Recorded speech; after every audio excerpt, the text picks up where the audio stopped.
नमस्कार साथियों की फैक्ट में आप सभी का स्वागत है। उम्मीद करता हूं कि आप सभी लोग बेहतर होंगे। सभी सनातनी और राष्ट्रवादी भाई बहनों से अपील रहेगी कि चैनल को सब्सक्राइब करिएगा, वीडियो को लाइक करिएगा और अधिक से अधिक लोगों तक शेयर कर दीजिएगा। भारत में अवैध बांग्लादेशियों का जो घुसपैठ का मामला है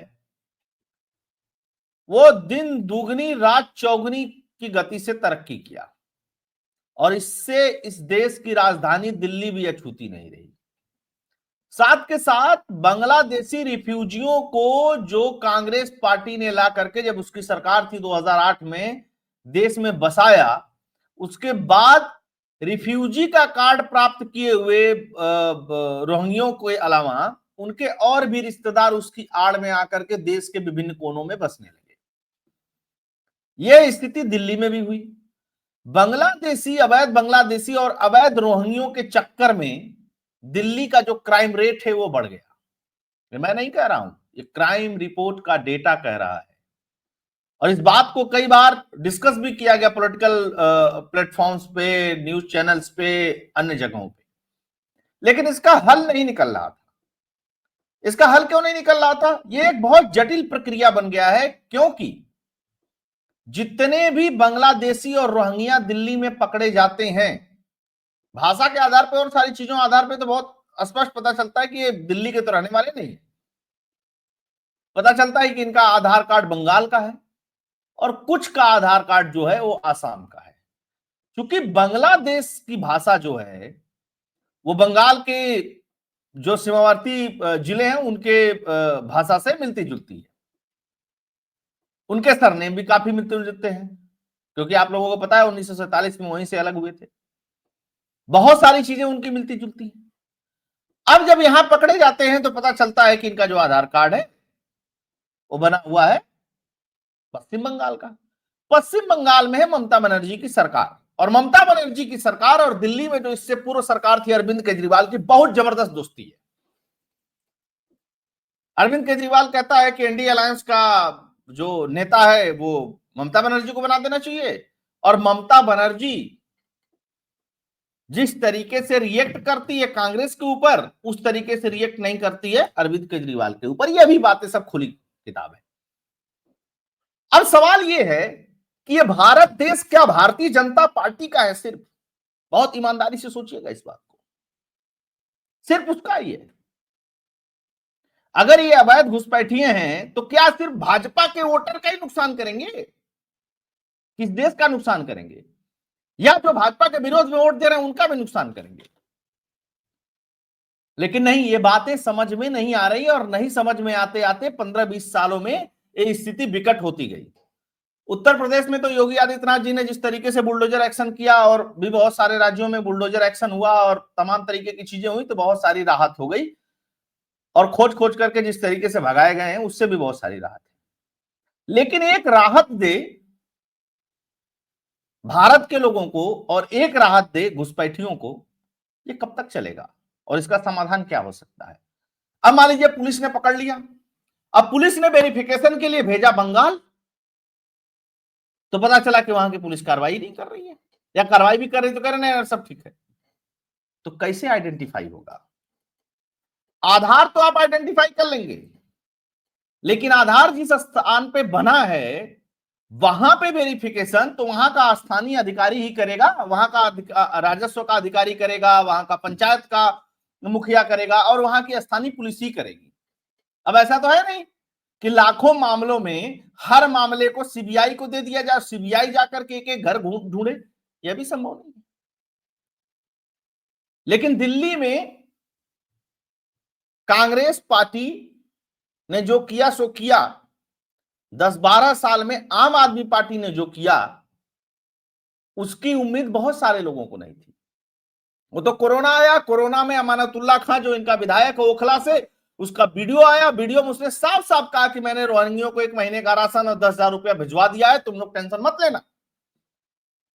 यही नहीं, जब उत्तर प्रदेश से बांग्लादेशी और रोहिंग्या भगाए गए तो उनको भी बसाने का काम इसने ही किया, अमानतुल्लाह खान ने।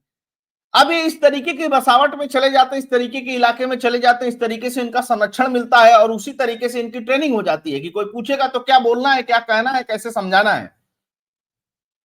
लेकिन दिल्ली की सीएम रेखा गुप्ता ने कमर कस ली है और एक्शन तेज हो चुका है। जब वेरिफिकेशन के लिए पुलिस इनके यहां जा रही है तो इनसे 2 एक्स्ट्रा डिटेल इस बार मांगी गई है कि अपना सोशल मीडिया अकाउंट का हैंडल दो, जो सोशल मीडिया यूज करते हो वो बताओ, और साथ के साथ अपना बैंक अकाउंट बताओ। जैसे ही सोशल मीडिया हैंडल और बैंक अकाउंट मांगा गया है, इनकी घिघी बद गई है। इनको समझ में नहीं आ रहा कि अब क्या करें, क्योंकि बैंक अकाउंट देंगे और कहां से पैसा आया और कहां पैसा गया है, इस रूट का भी पता अगर लगा लेगी सरकार तो बहुत सारी प्रॉब्लम्स हल हो जाएगी। साथ के साथ ये पॉलिटिकल लेवल पे ही नहीं, इस देश के बहुत सारे गद्दार अधिकारी भी मिले हुए हैं।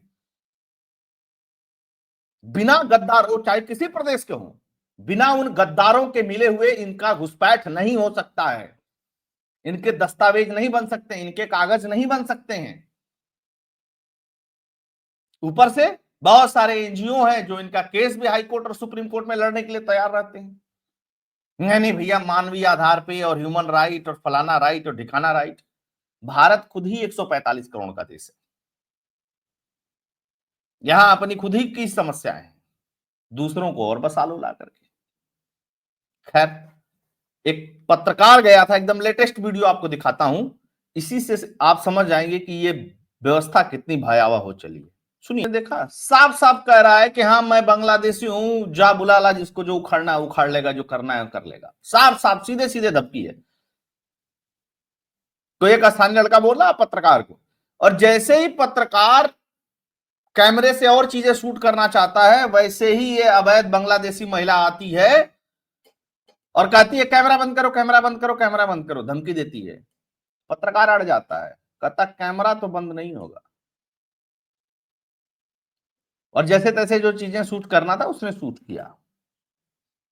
इसके बाद फिर से एक्शन तेज हुआ इस वीडियो के आने के बाद, इस बात को समझिएगा। हालांकि इस तरीके के बहुत सारे वीडियोज हैं, बहुत सारे पत्रकारों ने स्टिंग ऑपरेशंस किए हैं, गए हैं, बातचीत किया है, लेकिन इस देश की व्यवस्था जो है, खासकर कोर्ट की व्यवस्था, इनका कोई भी मामला कोर्ट जाता है, कोर्ट में ह्यूमन राइट और फलाने ढिकाने के ग्राउंड पे हमेशा इनको छूट दे दी जाती है। दूसरी बात, इस देश के गृह मंत्री अमित शाह ने दिल्ली के लोगों से एक वादा किया है कि हम इन अवैध बांग्लादेशी और रोहिंग्यों को यहां से भगाएंगे।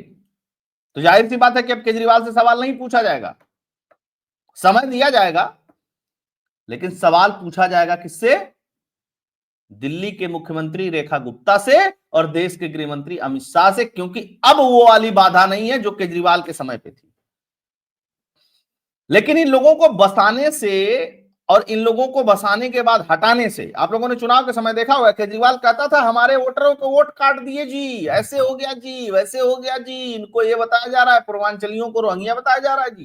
केजरीवाल ने बहुत ड्रामे किए, और ड्रामे किए। अच्छा, इनके वोटर आईडी कार्ड भी बन गए हैं, इन्हीं में से कुछ के कट गए थे नाम, इन्हीं में से कुछ को भगाया गया था। आपको पता होगा कि उस समय, उससे पहले जब एक ड्राइव चली थी तो उसमें 400-500 को रिटेन करके उनको वापस बांग्लादेश भेजा गया था, उस समय की खबर थी। तो 400-500 को बांग्लादेश भेजने से मसला सॉल्व नहीं होगा, बड़े पैमाने पे है और बड़े पैमाने पे इनसे खाली कराना पड़ेगा। और एक लिंक आप पकड़ लीजिए, ये सब बंगाल की ममता बनर्जी के संरक्षण में आधार कार्ड बनवा करके अलग अलग रूटों से दिल्ली पहुंचे हैं। इस बात को दिल्ली के अधिकारी गांठ बांध के रख ले, जब तक इस पूरे लिंक को नहीं तोड़ा जाएगा तब तक इनको भगाना बहुत मुश्किल काम है। और ये जितने आधार कार्ड और ये सब चीजें बनी हैं, इसका डुअल वेरिफिकेशन हो। दिल्ली में वेरिफिकेशन करके क्या करेंगे? दिल्ली में तो बता देंगे कि हम भारत के ही नागरिक हैं, हम बंगाल के रहने वाले हैं। आप उसको थोड़ा ही भगा देंगे, भारत के किसी नागरिक को। आप वहां पे भी वेरिफिकेशन करिए जहां के ये नागरिक हैं, जहां का ये एड्रेस है, दूध का दूध और पानी का पानी हो जाएगा। उसके लिए सरकार को अगर कोर्ट जाकर के स्पेशल परमिशन लेने की जरूरत है तो स्पेशल परमिशन ले, और देश की जो फोर्स हैं, चाहे वो केंद्रकार सैनिक बल है और चाहे मिलिट्री भी लगाना पड़े तो लगाए, क्योंकि ये बवाल अब बढ़ता जा रहा है और दिल्ली में क्राइम करने वाले 90% यही हैं। इस बात को भी समझ ले सरकार, जितना जल्दी समझ लेगी उतना फायदे में रहेगी। तो आइए एक्शन पे कुछ बात करते हैं। सीएम रेखा गुप्ता के निर्देश पर बांग्लादेशी रोहिंग्यों के खिलाफ कड़ी कार्रवाई, दस्तावेज की जांच तेज। चलिए ठीक है, कम से कम कुछ तो शुरू हुआ। बांग्लादेशी और रोहिंग्यों के खिलाफ दिल्ली में एक्शन, संगम बिहार में संदिग्धों की जांच में जुटी पुलिस। दरवाजे पर दस्तक, लोगों के गेट खुलते ही पुलिस मांग रही 5 डिटेल, आखिरी 2 डिटेल देने में हिचकिचा रहे हैं लोग। वो कौन सी डिटेल है? बैंक अकाउंट और सोशल मीडिया की डिटेल। झुग्गी झुग्गी पुलिस घूम रही है। दिल्ली पुलिस ने इस वेरिफिकेशन ड्राइव में शामिल लोगों से उनका नाम मांगा है, मोबाइल नंबर मांगा है, आधार कार्ड, वोटर आईडी कार्ड का रिकॉर्ड ले रही। साथ के साथ Delhi police special verification drive में शामिल लोगों से उनके बैंक अकाउंट की डिटेल और सोशल मीडिया की डिटेल भी मांग रही है। ये डिटेल मांगते ही लोग हिचकिचाने लगते हैं। भाई मोबाइल नंबर उनके पास है, नाम वो बता दिए, आधार कार्ड उनके पास बंगाल का बना हुआ है, वोटर आईडी कार्ड है उनके पास, कुछ का इधर उधर का भी बना हुआ है, 100% बंगाल का ही नहीं बना हुआ, ये भी मैं बता दूं, 80 to 85% लेकिन वहीं का बना हुआ है, क्योंकि भाषा मिलती है तो उसका फायदा वो उठाते हैं और वहीं से घुसते हैं, वहीं बनवा लेते हैं। पूरा ये नेक्सस है।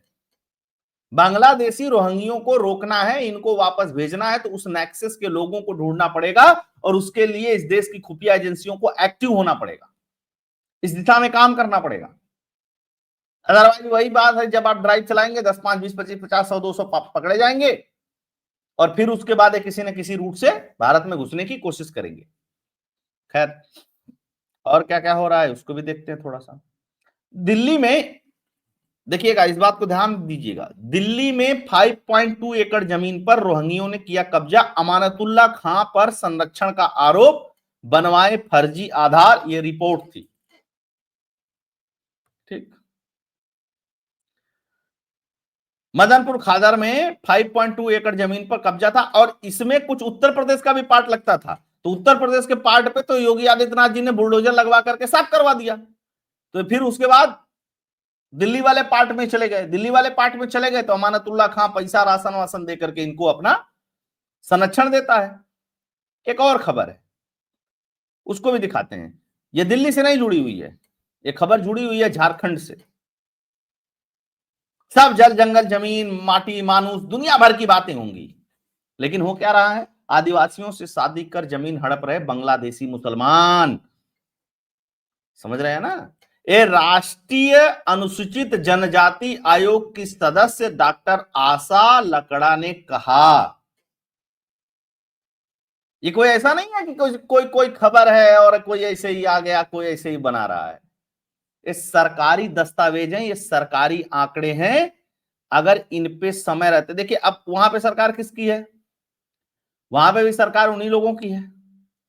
ठीक, तो वो तो कुछ करने से रहे, है ना, वो तो उनके मुफीद सरकार है ना झारखंड में, तो करेगा कौन? तो इस काम को झारखंड के लोगों को अपने हाथ में लेना पड़ेगा और केंद्र सरकार से मदद मांगनी पड़ेगी। अब जैसे ही ये सब खबरें आई हैं, फिर से टीवी डिबेट शुरू होगा, विपक्ष के पेट में फिर से खलबली मचली शुरू हो जाएगी।